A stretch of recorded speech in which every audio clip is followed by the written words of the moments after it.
Welcome in everybody to the Huskers live show. I don't know why I have talking Huskers up there. I forgot to change the background. Back over to the other one. But there we go. No matter what, we're talking Huskers anyways. But as always, I am joined here by Mr. Brian Moore. Brian, how is it going today, man? It is going good. How are you? I'm doing well. It's hot over here in Arizona. It's very, very hot. It's was 112 yesterday. It was about 110 today, and it's projected to be 116 on Thursday. So, yeah, I'm having a lot of fun over here. A lot of fun. It is 69 degrees right now in Kansas City with a tornado in Wichita. I'd almost rather a tornado take me out right now at this point. So, to be completely honest, but we had a pretty eventful week with Husker football. We had a commitment, and I don't know if y'all saw Brian dropped a video on that. So, thank you for that, Brian. And we're going to dive a little bit more into Mr. Hayden Aensworth a little bit and some of the other visitors, some of the other progress that we've made with, some of these guys that will be coming on campus June 20th, and then also maybe a couple surprise visitors that we've had on campus. And Vanderbilt took shots at Nebraska. I don't know if you saw that. Yo, F. Diego Pavia. Wasn't him that said it? Yes. And, that dude would bench player most teams in our conference. They win like one game against like a down bad Bama team, and they can't act right. That's what happens. Like, do you remember that one player that was like he was on Vanderbilt, and he's like, "We got Bama next. We're going to show them what SEC football is all about," and then they got beat by like 50 points. Yep, that's Diego Pavia now.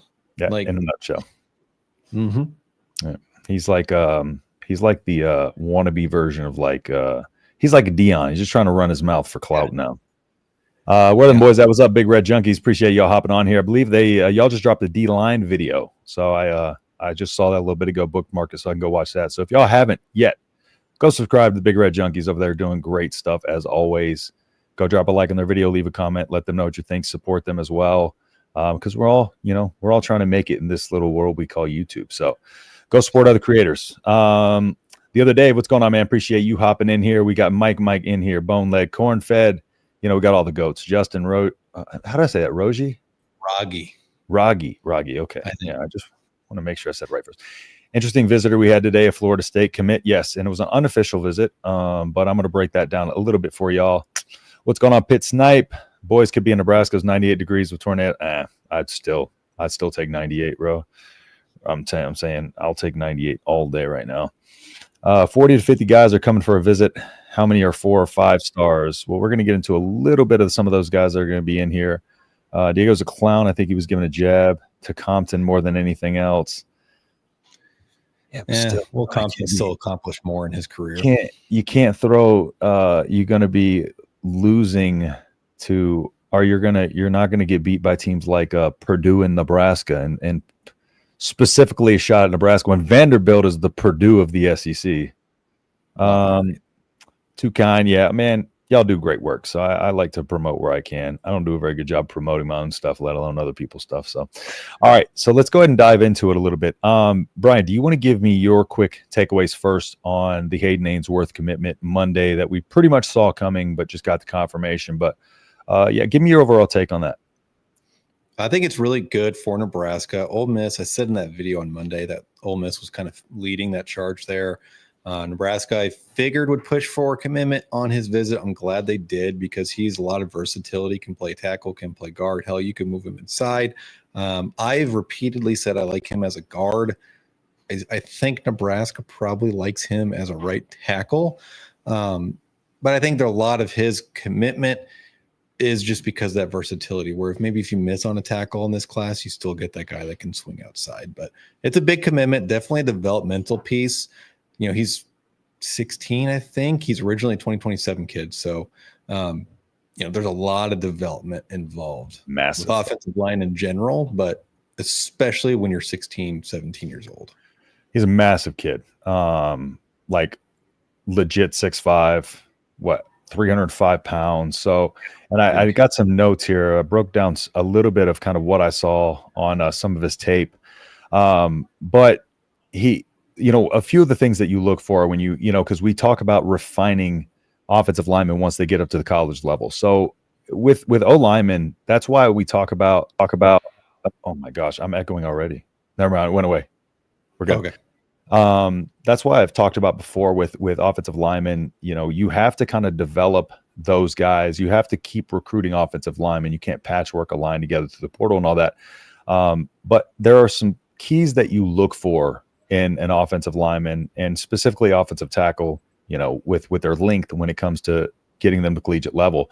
And it kind of starts with their footwork, like the way they move their footwork for their size, especially on the end out there. The offensive tackle's got to be able to really get out on that, on that edge. If you got a guy trying to bull rush that outside or try to speed rush that outside, and you also have to just be able to time it. If they're trying to cut on the inside, you have to be able to know which way to go and keep your balance. And that's the biggest thing, is maintaining balance while you're on your heels and while you're backing up and while you got a big defensive lineman trying to, plow you over or just speed rush past you.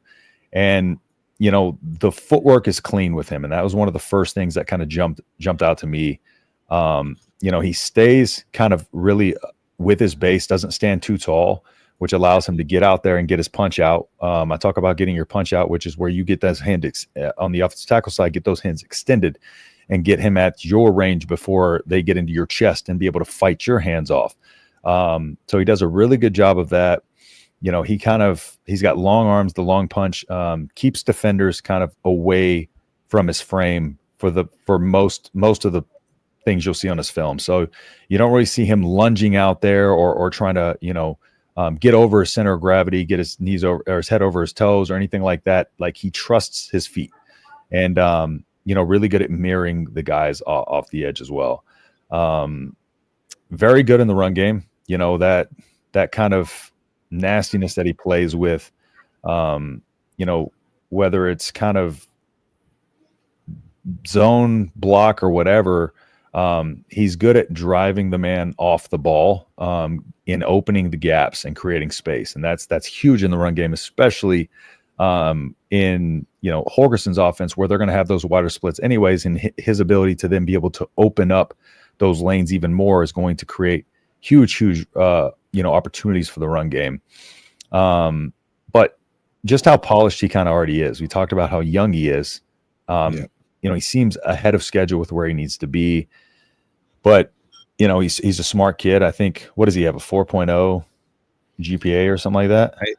I believe in his commitment video, he said something about a 4.0 GPA, taking college level classes already as a young kid. I mean, they say offensive linemen are the smartest players on the football team, not only on the football scheme side of things, but classroom too. Very intelligent people. Exactly. And I honestly think he has the size, the movement ability, to even be able to play on the inside if he needs to. So that adds some extra value to him. But I think at the end of the day, tackle's just, where he belongs. So it's one of those things, you see a lot of O linemen and they got big bodies, right? But looking beyond that, it's not just a big body. He checks the boxes of size, athleticism, technique, and the mindset, the intelligence there and the work ethic and the coachability. So yeah, it's one of those things where he's going to be a problem and a great, cornerstone kind of O lineman to build with. Absolutely. I really like his ability to develop over time. I think I said in that video on Monday, which, forgive me for forgetting, I recorded that at 7 o'clock in the morning because I forgot to record it Saturday. But that's a guy you're looking at 3 years down the line. You're not expecting him to contribute early, and that's perfectly fine on the offensive line. I'm glad we are, as Coach says, watering the bamboo. 100%. What's going on? Howdy, fellas. Let's play Vanderbilt, shut them up. Yes. That would be, it'd be really cool to have Vanderbilt, as a little layup on the schedule. Offensive tackle, defensive tackle, pass rusher, QB are the only positions I care about in high school recruiting. Wide receiver, too. Yeah. Would love to see Vandy in December, but would rather make the playoffs, of course. Yeah, 100%. Yeah. Dang, did you guys see this tweet from Adam Rittenberg on what Bielema said? I did not. Do you want to try to look? Do you want to pull that up real quick? Yep. Just announced we have a 4-star O-line visitor coming this weekend, currently committed to Syracuse. That is correct. Just announced 4-star. Yeah, we're going to be talking about that. Let me pull the names off here.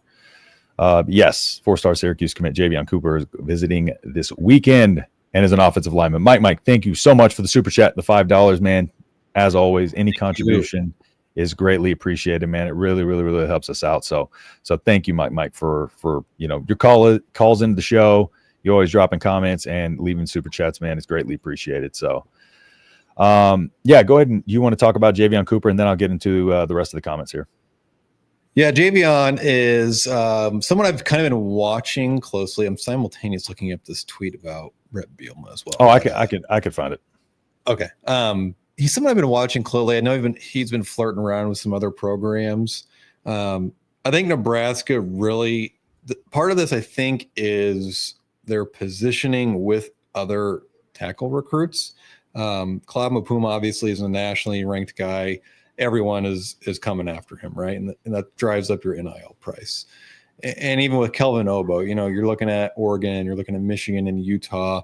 And well, I think Nebraska made up a lot of ground with his visit a couple weeks ago.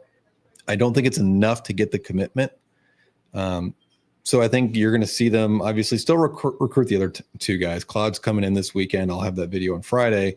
But you still need to have a good backup option. And that's not to sound negative about Cooper as a backup option. This kid's a really good player, really good size.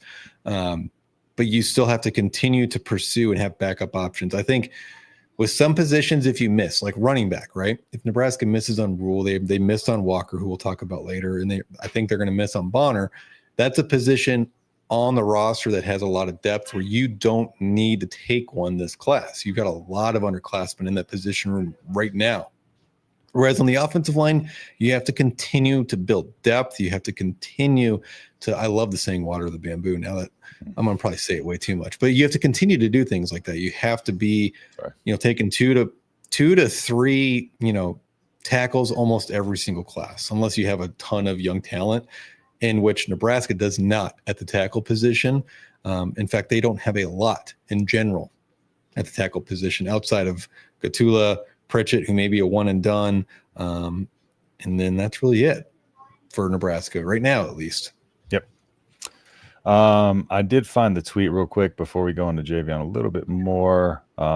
Here it is. And it says, this is him on the Diego Pavia comments. Successful at Wisconsin, but my first bowl game, we beat an SEC team. Hold on, let me let's go. I understand what he's saying, right? And he's regurgitating what's being said to him, I think, probably.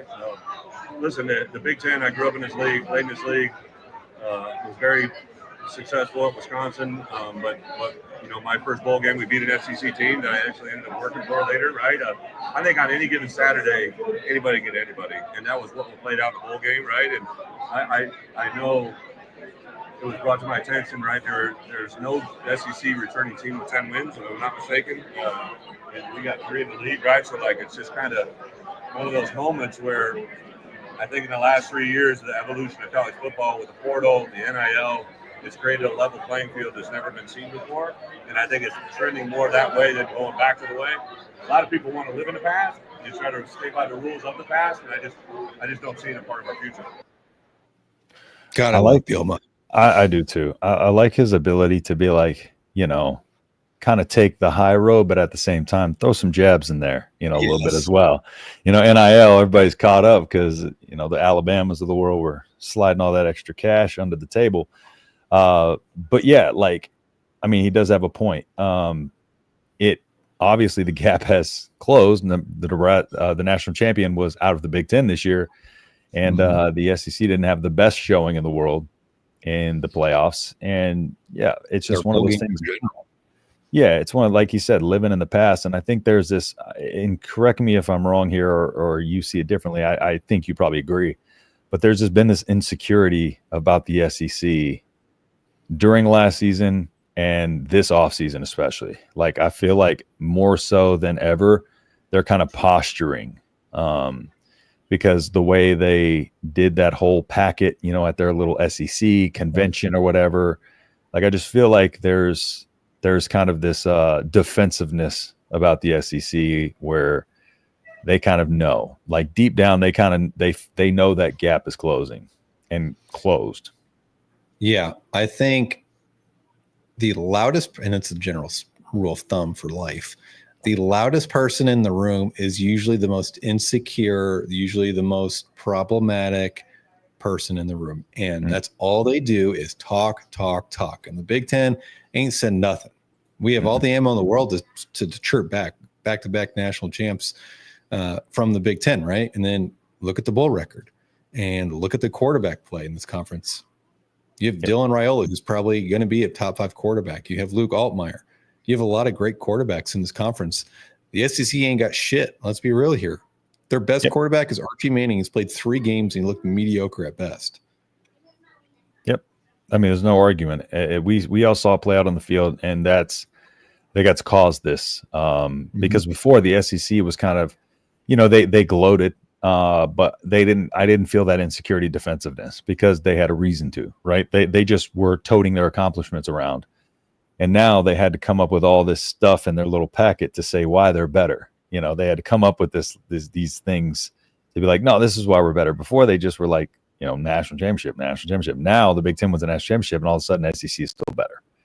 Classic tales of a true narcissist is when they're trying to control the narrative. And that's exactly what they're trying to do. They're trying to control the narrative because they're weak and fragile, and they're getting blown out in bowl games. They got smoked by Illinois, who wasn't 100% full strength. And it's I can go on a whole tangent, but they're very weak right now. They don't have a lot of ground to stand on.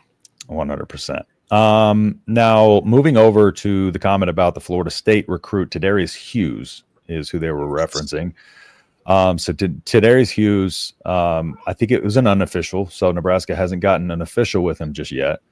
And, his game, his profile, like he can play offensive, defensive, 6'3", 180, safety, defensive back, but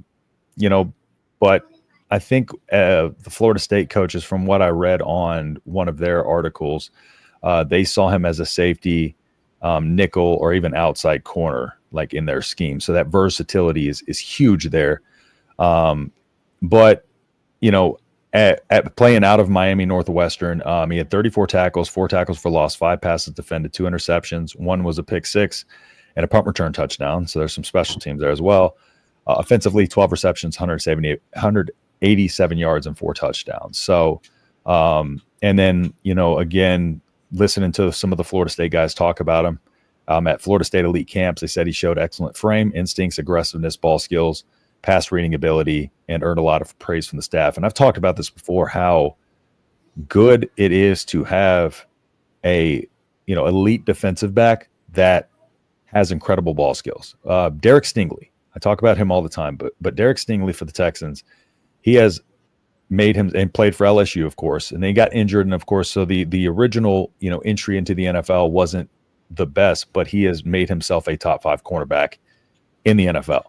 And how does he do that? It's with tremendous ball skills.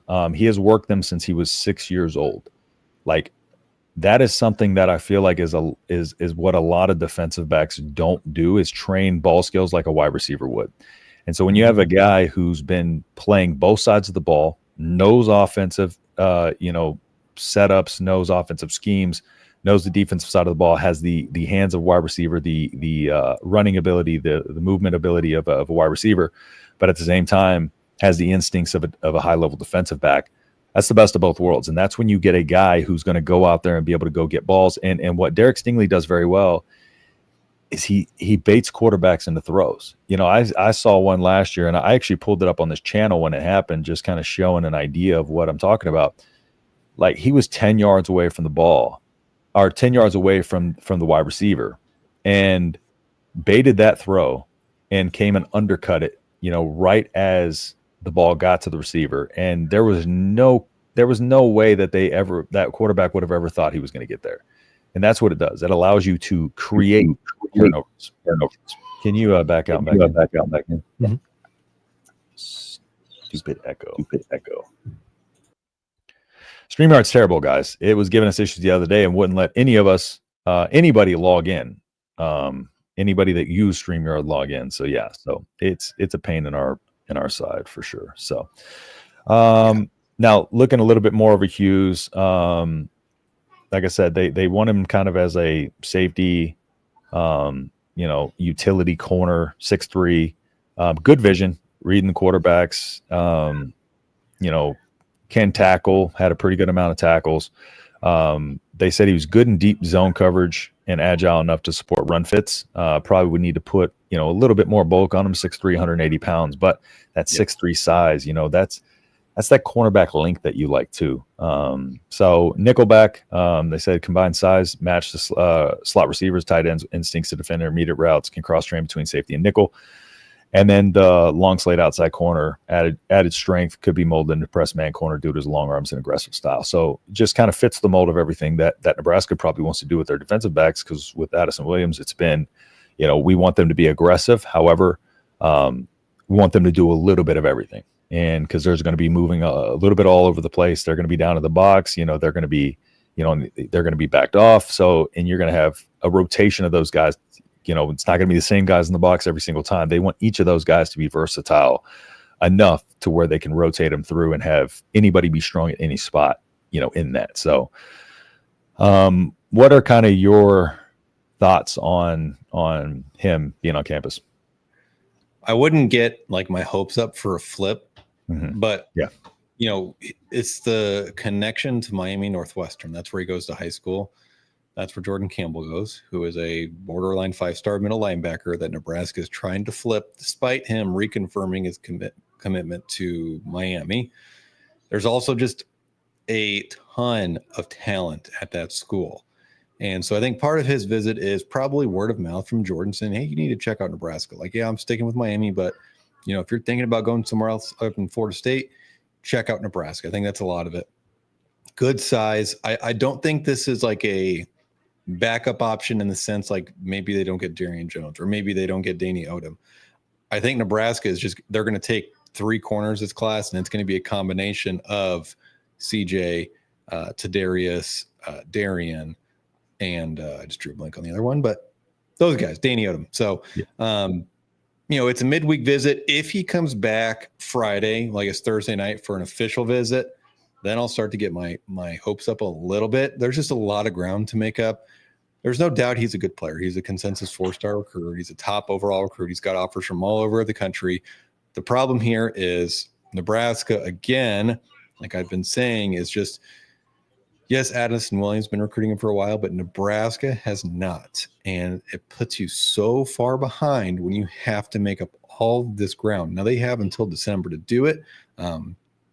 Quite honestly, them resetting their entire defensive board in January is absolutely blowing up in their face right now. And so, this is a guy that they're going to work to flip in December is how I would look at it. I would not expect anything anytime soon. Yep. And then Valdin Sone, did you see the updates on him? Well, he went to K-State for a visit randomly, and they just now offered him, despite him committing supposedly in the next 3 weeks, and he was wearing a Nebraska shirt. Yeah, and the picture he posted, he wore a Nebraska shirt. Yeah, and I'm not going to toot my own horn here, but I'm going to toot my own horn a little bit here, okay? I called this Wednesday, and nobody else was saying nothing. In fact, I think it was Jim in Minnesota on Twitter was like 247 saying he's going to Georgia. And I'm like, I'm hearing mixed info, but I posted an update. He might not be here, but I'm fairly confident he will. And then he was here. Yep. Tooted my own horn about it. And the fact that he was here the entirety of Thursday, Friday is huge. Ohio State trying to get in there. Auburn's going to be a factor. Florida, I think, is starting to fade. They took 2 D-line commits this past weekend. That's going to affect Valdin's recruitment. Georgia's trying to get in there, but Oklahoma even too. I think we're making up some ground, but again, it's going to come down to Georgia, now Oklahoma. I think Florida's fading a little bit, but we're in a decent spot.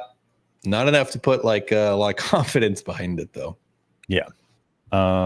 But kind of going through, a few of the guys that were visiting the, Valdin Sone, like you said, he's a D-line man, 4-star, I think, 94 rated 4-star and 24/7. I don't have his profile up, but he's a consensus top, I think, 150. Yeah. So I have saved. I forgot to put that on my notes because I'm stupid. But 6'4", 270, very twitchy for his size. play with his hands in the dirt, stand up on the edge. And honestly, like I found some clips of his. I broke down some clips of his that I was able to find on X, and you see him. There's a video of him too, and I'm going to pull this up here for everybody. Hold on, let me get it up. So there's a few clips I'll go through here. Share screen. Next. All right. I got his profile too ready. Yeah. So here's one here. This is an offensive. Yes, this is him playing offensive tackle. I mean, look at the feet. I think I even commented on this on one of them. He has a terrific chop where he just completely takes the guy out of it. And this is just pure talent. When you have a guy who can literally go in there and flip the side of the ball and be able to denominate guys who are there to show their prowess as a D lineman, kind of crazy. And then here's another one just showing him doing some drills here. This is my problem. I get a little too excited over some of these guys after I watch their film, then I go searching for other stuff, and then I get my hopes up. But this is part of his jiu-jitsu background too, because he did jiu-jitsu for a long time, and that's gotta help him, I imagine. I'm not the fighting guy you are, but I imagine it helps. Yeah, it helps with movement and fluidity, mobility, definitely, because you got to be loose, relaxed, and you got to be mobile because you're contorting your body in all sorts of different directions. So bad on your neck and spine, though. That's what a lot of people know. But he's young, so. But he'll be good. I mean, like, just his feet are quick. It's a very simple drill, but you just see how quick his feet are, and he's not like just kind of trying to get over those. He's getting his legs up. He's getting high. He's driving. 6'3", 316. Couple. I got two more I'll show here. Here we go. Let me show this one, and then we'll pull that up.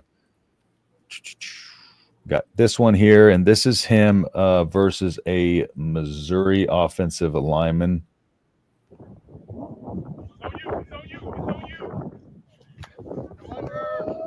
You hear that pad pop? And it's like they're not like that's just his explosiveness off the ball.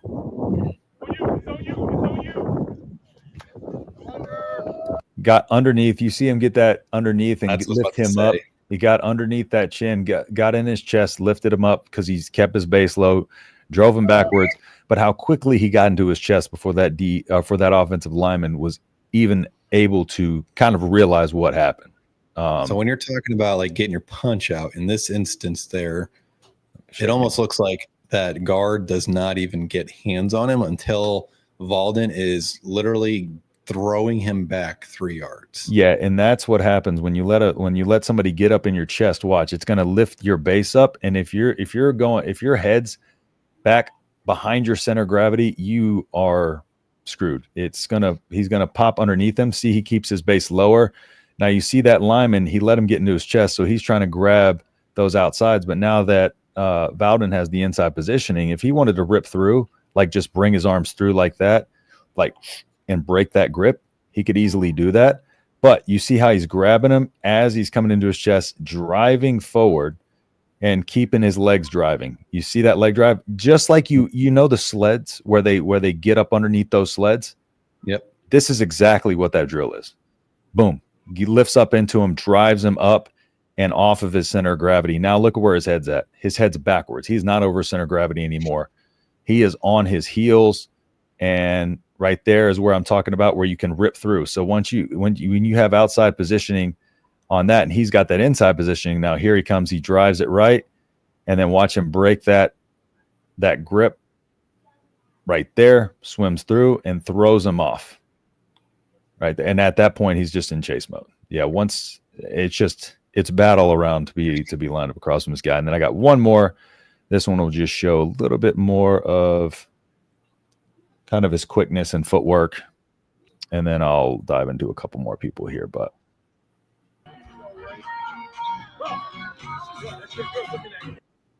Oh, let me mute this. Let's mute that.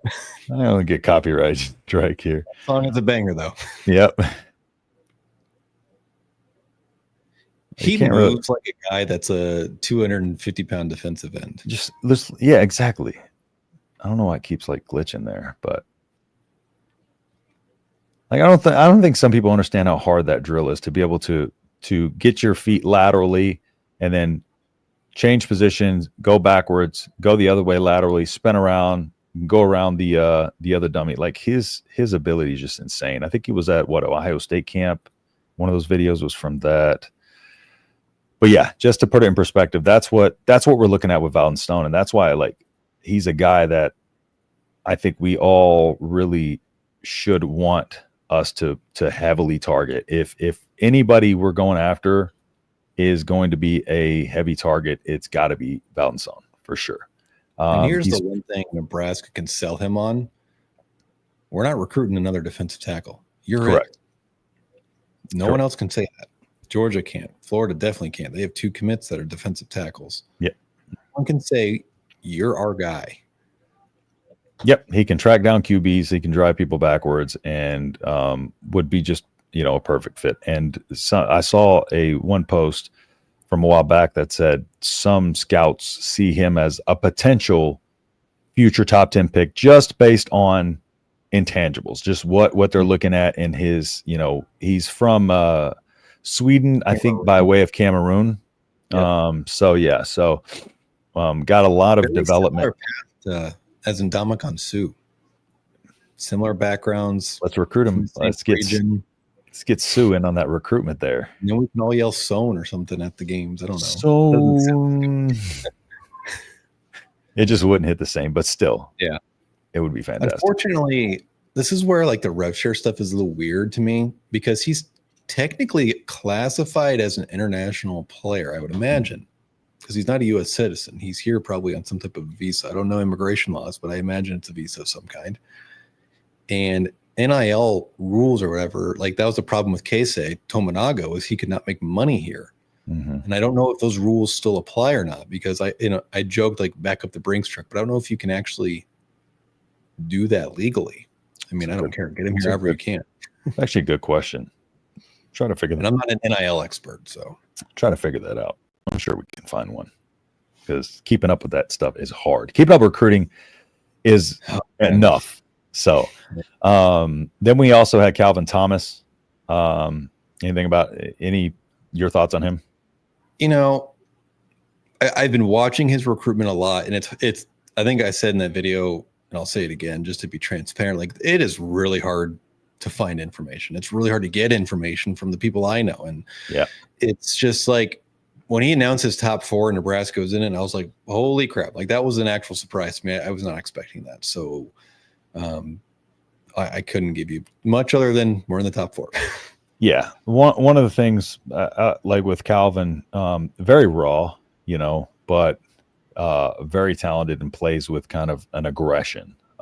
So he'd be one of those guys that would fit the Matt Rule kind of protocol perfectly, of getting a guy in here who plays with an edge, needs that development, and kind of get him ready to go by year 2 or 3.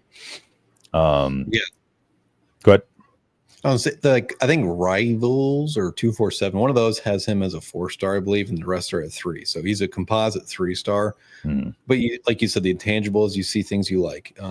Size-wise, really good size. He's got really good quickness, and especially in a quick, in a box, real quick acceleration, explosiveness. So there's those traits where even if you had to play him early, it's you know what, just go play fast, and if you screw up, you're probably going to still make a play. Like Levante, his first. Well, that's what Matt Rule even was talking about with Vincent Shavers in the offseason, because what he said was, he's going to see the field just to let us know how hard he's been working, how good he actually was. But he's he plays fast, he plays aggressive, he plays violent. So sometimes he's going to accidentally make plays, and sometimes he's not going to make the right play. But he'd rather have a guy out there that's playing with that tenacity, that aggression. And as you saw over the season, he still kept that kind of fire and tenacity and still played fast, but he kind of, brought it in a bit. It was a more controlled, but still, and over the course of the season, that got him more snaps. And we saw the final product at the end of the season. because then early on, he's playing very fast, very aggressive, and he kind of had to hone that in, and that only happened by hitting the field and playing the game. And like Matt Rule says, you get better football by playing football. And by that last game, we start to see what it was like when he really kind of refined that and locked in, but still he didn't want him to play any slower. Like he was like, just go out there and play your game, and we're going to slowly make that better, and you're going to learn from being out there. Yeah. So we also have Leon Noyle Jr., interior offensive lineman from Mississippi. Yep. Not a big hype name.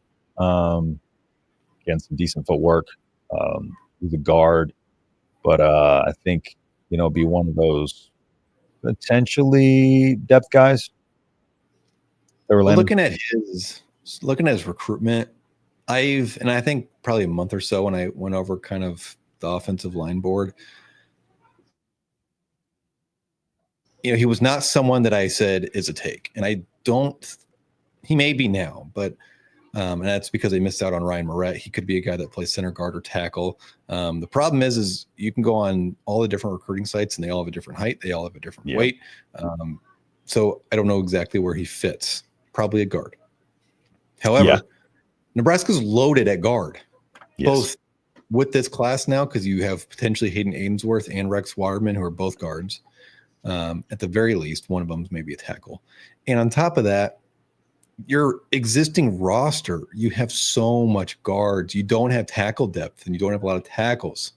I'm fine if they shut down interior offensive line recruiting at this point. They don't need guards. They need tackles. You need someone to protect Trey and Dylan and Dayton and TJ and Marcos and whoever else is in that room. They don't have a lot of options. No. And then we also have Darian Jones. Any thoughts on Darren? I'm not 100% sold that Nebraska's going to get him. I'm still not. He's, is he brother? He's brothers with Donovan. Oh yeah. And I'll admit, I've had his commitment video sitting in the drafts for months, and as things have just progressed. Yes, Nebraska's made up a lot of ground. I think he even said as such. But Iowa gets the last visit right before he makes his decision. Does Nebraska maybe lose out on July 4th? Yeah. Does Nebraska lose out in December? Probably not. But right now, I don't have a great feel for it. Ask me in 2 weeks, because he goes to Iowa this week, and then next week he has, I think, a week off before he makes his decision. And things could change then. I think Nebraska's selling point is Kirk Ferentz is going to be gone. Yeah. He's not going to be there another 2 years. So I think that's your selling point, is like you're going to have the same, hopefully, DC and head coach at the very least for the next handful of years. Correct. And then the last one, of course, Jamal Rule, running back from North Carolina, one of those guys who's compact, gets behind his pads. So, he's not the fastest guy in the world, but will be a pretty good get. Yeah. 6 foot, 6'1", 205, 210, more of a power back, I think you could classify him as. If he has skills to, bounce it outside and take off, sure. But I think more of a zone runner. Yeah. I think that's more of what Nebraska needs right now. Now, you don't turn away DeZeph Walker or Brian Bonner. I mean, those guys are elite talents. But you have a lot of those guys on your roster already. And, you got EJ, you got Nelson, I just drew blank, Jamarian Parker, and that's 3 off the top of my head that are all similar style backs. Do you want to add a fourth and just have a log jam? You already kind of do have a log jam at running back. That's why I'm not going to be upset if they don't take a running back personally. Yeah. Though, and for those that don't kind of know what I mean when I say like a zone runner, think of Arian Foster, that old Texans offense where they had that one cut zone offense where then they would play off that zone read and then, they do that play action bootleg, that type of thing. So now Arian Foster wasn't the fastest guy in the world, but he kind of ran. He had that poetry motion run that they like to call it. But that's just a example of a one cut zone blocking type of system. And that's when we say that, that's what I mean, that he kind of fits that. So very much like a mirror. Very much what? Like a mirror. Yes, and speaking of running backs, I will be having Mekhi Nelson's dad coming on very soon in a recording or a live stream, trying to figure out which one we want to do, and then if Mekhi is able to get cleared for media stuff, then hopefully we can have him on in the future as well. So I've been communicating with Mekhi's dad about getting them on here too, so we can give you a little bit of taste of what Mekhi brings as well. Because again, once he was on here and I started watching his film a little bit more, kind of put me on game to his name a little bit more. So I think kind of showcasing a little bit his ability too can give fans an idea of what he brings as well. Let's see. Let's go ahead and dive into some of the comments here because I feel like I'm probably way backed up. We've been talking. Yeah, we've missed a lot. What's up, Matt? Cooper 2026 class. Yes. Yep. Right? Yeah. I heard Dayton says he runs more than Dylan and likes to place blocks. Yeah. I mean, Dylan was always a pocket passer. Let's see. Dayton's not like a fast guy either, too. He's just not as hesitant to run. He's more likely to move. Any video or interviews with Archie Wilson? Well, a lot of his video is very hard to come by, and I doubt they're going to let him go and do a media tour. Yeah, doubtful. Water is pronounced wooder in my neck of the woods. Where is that? Where you say wooder? Wooder. Well, I don't want to go where you're at, Walter. There is one where probably talking about the Bielema. Freaking Bert. I want to hate him, but I just can't. Yeah, you can't hate Bert. Bert Bielema. Brett Bielema, whatever we want to call him. Loudest man in the room is the weakest man in the room. Sinchu Irk. I don't know what that is. There was more he said. Adam quoted another tweet about voting to play 9 conference games. I think I saw that one below it. I didn't click that one. The polls always favor the SEC. Yes, SEC better at cheating in. Okay, I agree, but I can't say that. Can't say that on here. Is it me, or does it seem like the SEC has accepted that they're going to go to 9 conference games within the next couple of years? Who knows what the SEC is going to do? I think the SEC is going to do whatever they can to make it as easy as possible on themselves. Hugh Stipp Club freezes the most overrated head coach in college football. Okay, I know what you mean. According to SIP, Greg McElroy, former Bama QB, thinks Nebraska will have a top 10 defense. I don't think that's a hot take at all. I think that's very, very possible. I mean, think of 2023. Top 10 defense, we're going to the playoffs. This defense is the best it's been in the 3 years that Matt Rule's been here. Just saying. Yeah, and the offense. Yes. If that interior defensive line comes to fruition and they pan out, then we'll be that will be a top 10 defense. If those guys that they're going to put in that interior defensive line play out, and stay healthy, then we'll be all right. That's our only really concern right now. Auburn deserves what they get with Freeze. Exactly. Can they please beat Iowa? Can everyone please beat Iowa? Last time Nebraska finished the season plus in turnover margins, and coincidentally, the last time we had a winning record before last season. Exactly. Walter, that should be the goal that we're all rooting for. This year will be so much fun if we can create more turnovers than we commit. Turnovers are always fun. It's just something we're not used to. Again, I talk about it as one of those things where it's just like, that's what we've been missing, because it felt like every time we were punting the ball, we in my head, I was like, we have to get a 3 and out here. But as the game went on, 3 and outs became harder to come by. So I was automatically putting 3 points kind of on the board. What happens if they get the 3 here, because I knew we didn't have that a bit, especially when the other team would force a turnover, change the momentum. I never thought damn, we're going to get that back. They never bowed up when they absolutely had to. And they needed, because their back was against the wall so much with the way the offense had been. That's what they needed. And I get it, because with the 3-3-5, it's more of that risk reward defense. And, to really kind of be able to get interceptions, stuff like that, you have to, because there's a lot of one-on-ones and man stuff like that. You got to know that if I go to jump this route, I can at least get my hand on the ball to knock this down.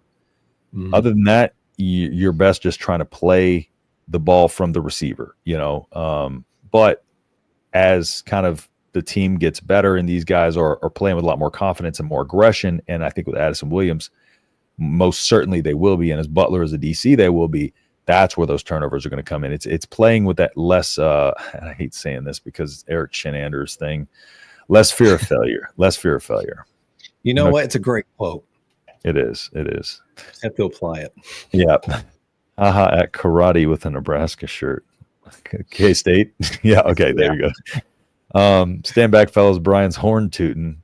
You know, it's because and Brian calls commitments a lot, but we try to not be a channel that ruins commitments for people. So we know some of these commitments in advance, but we try not to just throw them out there. But we'll try to put dates or days out there to look forward to them. Maybe if they don't give it away.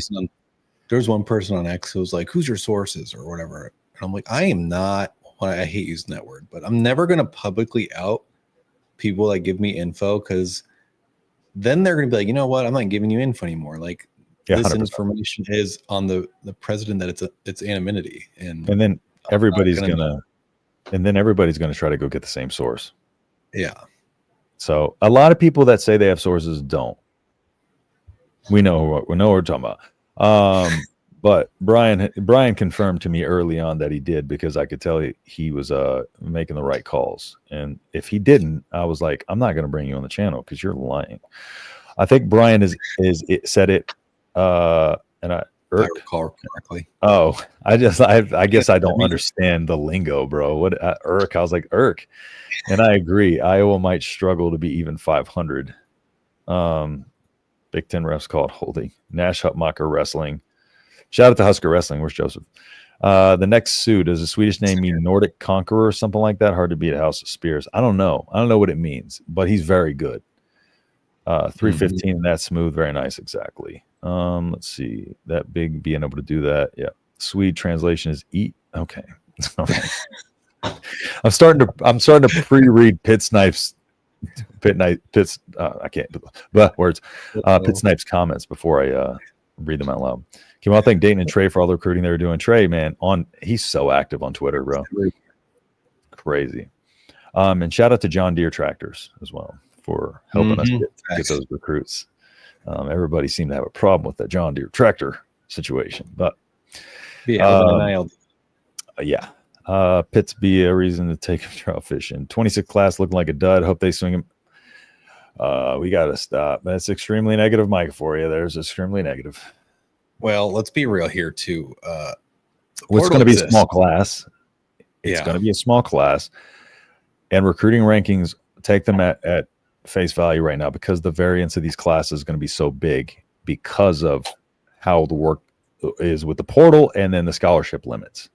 So factor all those things. You look in. at star ranking per commit, per recruit. So if you have 15 commits and you're at a 4.38, that's a damn good class. If you have 15 commits and you're at a 3.2, it's an okay class, which Nebraska is going to be in a 3.5 to 4. Probably, I would say. Yep. Probably on the lower end of 4. Very much, Matt. They're working hard on the recruits. Keep in mind, exactly, Bone Led. Yep. Thank you. I'm number 106 fourth string safety. True Bone Fed Pit Snipe. Bone, was there a good question? Just when will there be the 105 limit? What's up, Ron? Appreciate you hopping in here. If you're late, it's all right. You can rewind, go check it out, because we talked a lot. So, go ahead. I was gonna say, I would imagine it's next year, but they still have to phase it in, I believe. Yes, you can't just cut a bunch of players. That's so rude. No, that's what they were trying to do at first. So eating cold cheeseburgers left over from Father's Day like cookies now. They're really good. Are they? Let's see. Pure cow American deli cheese. There's Joseph. What's up, man? Tommy Armstrong backs the Matt Rule rebuild. There's a video of him saying so. The last time we had won 9 games with him.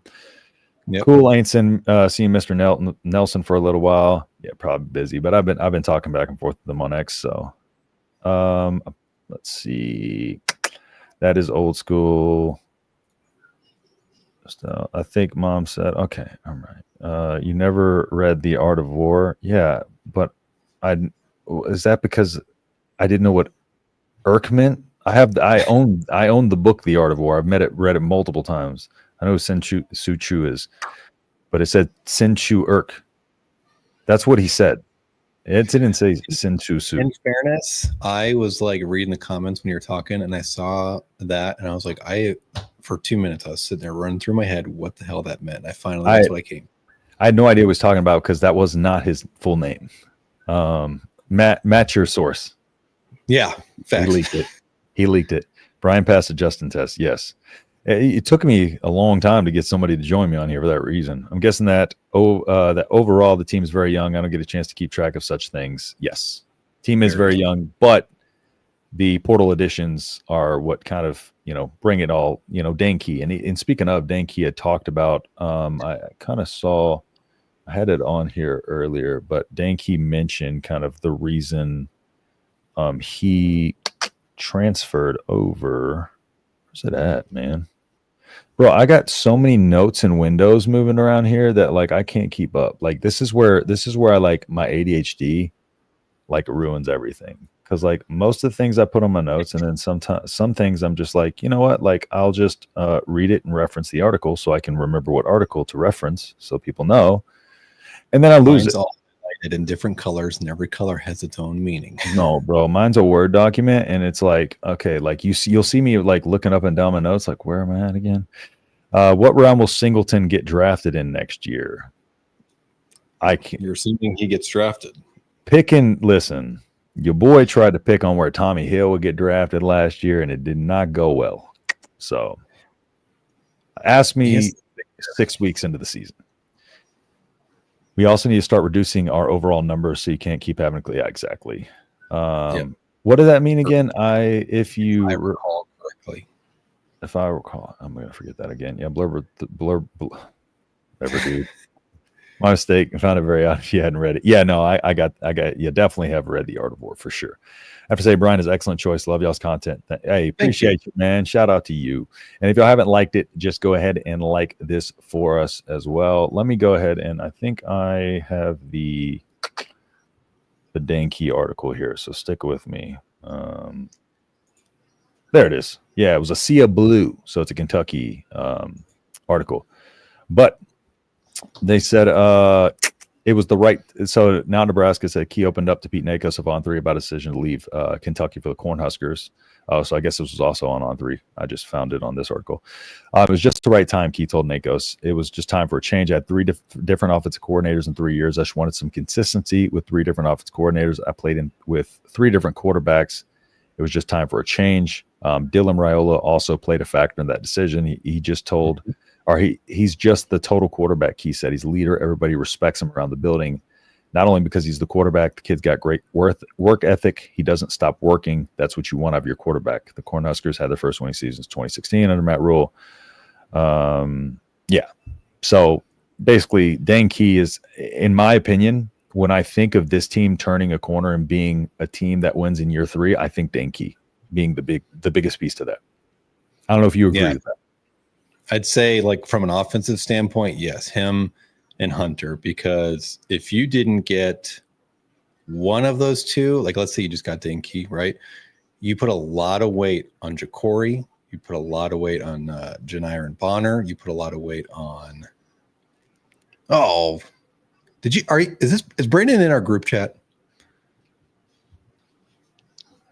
Yes, it's Luke Sorensen Day on Friday. Yes, but yeah, you would have had a lot of concerns on offense with only one really good option at receiver, and then a solid option in Jacory. But again, it allowing to have that Hunter and Key allows you to kind of spread the ball out a lot more. Yeah, and just having that, right? Like last year, Jamal Banks was supposed to, like, the great teams and the teams that go to the playoff and stuff like that, they have an option that you can look to, like, in any situation. And that's Dane Key. Like, he is a potential first round wide receiver, second round wide receiver. And so you can look to him on first down. What makes Keenan Allen so great, because I've showed clips of Dane Key's route running. What makes Keenan Allen so great is Keenan Allen was one of the most targeted players on first down. And that is a sign of a guy who's going to be your third down target as well and be your possession. So that's why Keenan Allen's a possession monster, because you can target him on first down, you can target him on third down. He's going to find a way to get open, right? And so they hang on him in those moments, because first down is the most important down, especially to start the drive. Third down is the second most important, but you get a good first down play, you don't even have to get to third down, right?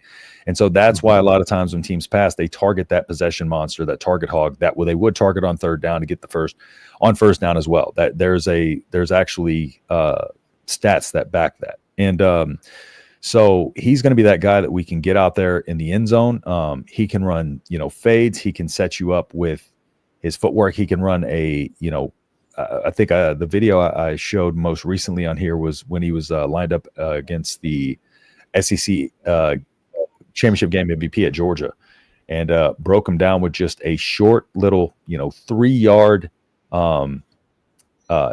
slant, just a 3-yard in-cut slant, and was able to kind of do so much in just that short little window to be able to not get jammed at the top of the route, be able to get himself not only on the inside of him, but get space between him and that guy in a matter of three steps. Here's the echo. It's back.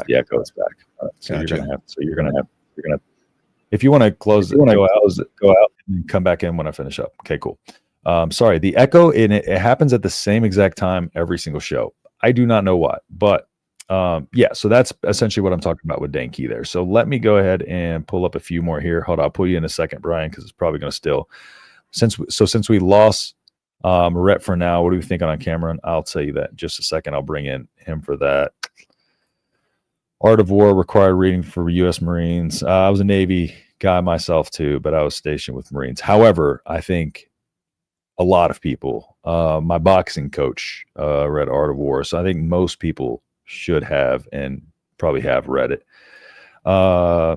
What wide receiver wouldn't like to play with Dylan? Exactly. Loving your video, love your video and breakdown analysis. Keep it coming. Hey, appreciate you, Tom. Thank you so much, brother. Appreciate all y'all's kind words, man. It really helps me out to know that we're doing the right things here. So, let's see. So since we lost for Murat, let's see. You read it years after I left the Navy. Banks over Nair. Yeah, 100%. I did too. Yeah. Trump is going to each Nebraska game just so he can throw the bones. Snipe, I give it as a gift to my construction field guys and young engineers.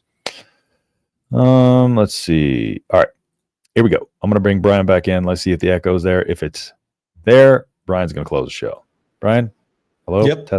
Testing. Oh, we're good. Perfect. I actually have a section for recruiting and what's next. So I'm glad somebody asked.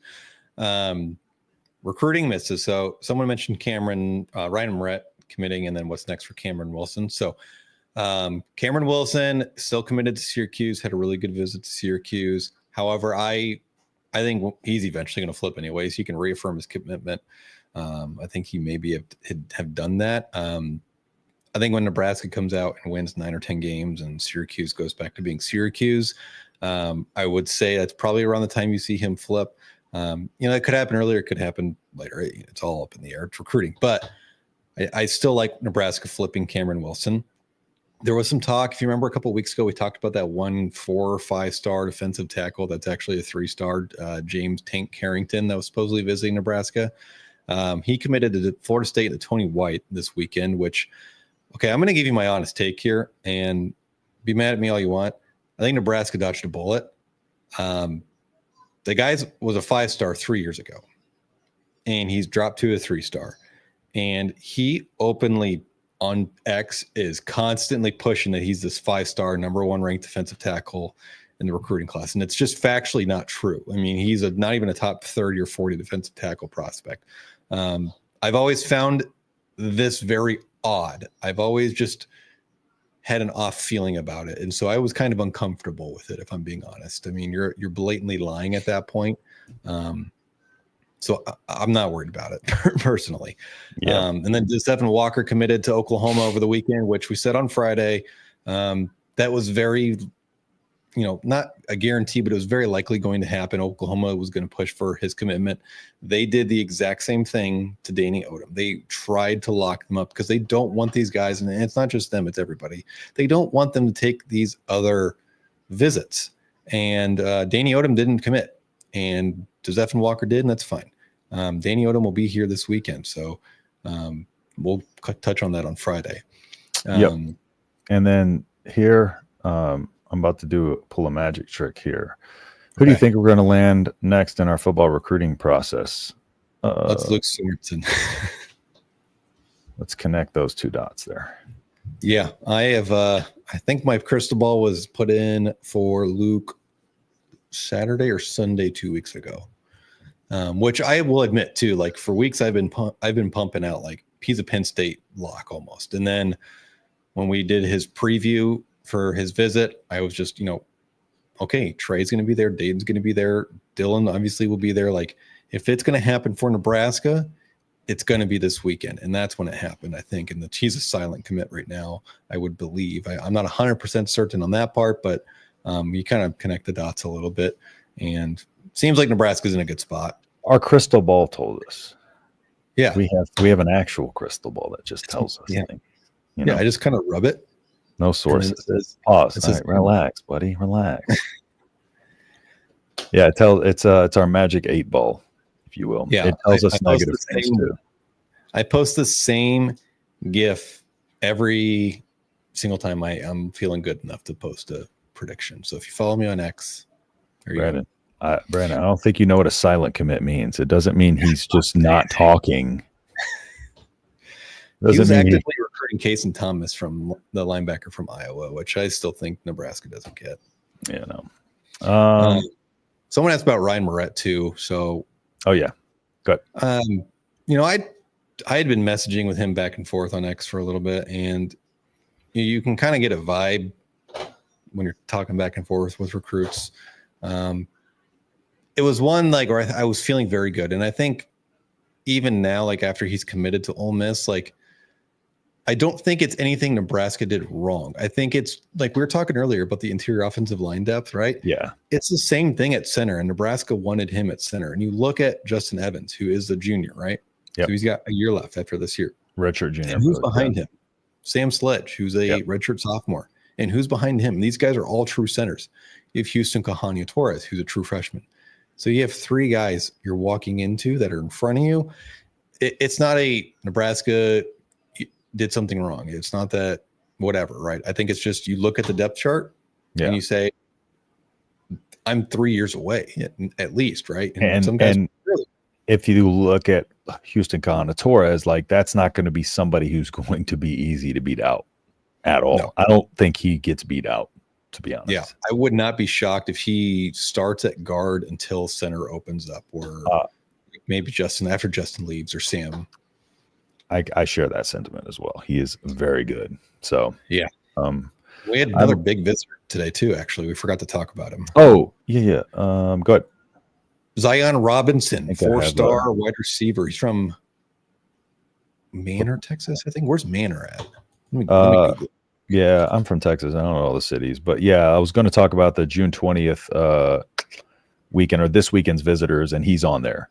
So we had Claude Mapuma, Odom, Jackson, Zion Robinson, Tadarius Hughes, Jace Reynolds, Kamoi Hui White. He's the number 1 offensive lineman in I just can't pronounce his name. In Hawaii. Dayton, and then from the 27 class, we have Dax Peterson. Yeah, so it's does Nebraska have a chance here?